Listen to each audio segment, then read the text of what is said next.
காவிரி ஆற்றில் மூழ்கி பரிதாபமாக பள்ளி மாணவி பலி.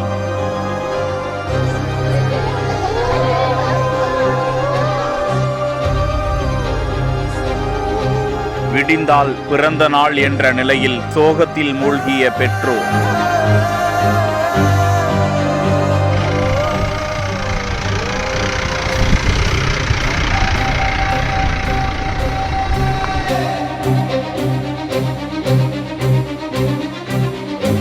தருமபுரி மாவட்டம் அரியக்குளம் அருகே உள்ள பி மோட்டுப்பட்டியை சேர்ந்த பழனி என்பவரது மகள் கிருஷ்ணாபுரம் அரசு மேல்நிலைப் பள்ளியில் 12ஆம் வகுப்பு படித்து வரும் நிலையில் குடும்பத்துடன் தனது உறவினர் இறந்து 3வது மாத ஈமச் சடங்கிற்காக ஒகேனக்கல்லுக்கு வந்து குடும்பத்தோடு சென்று ஆற்றில் குளித்துக் கொண்டிருந்தனர். அப்போது ஆழமான பகுதிக்கு சென்றுவிட்ட அந்த மாணவி ஆற்றில் அடித்துச் செல்லப்பட்டதாக கூறப்படுகிறது.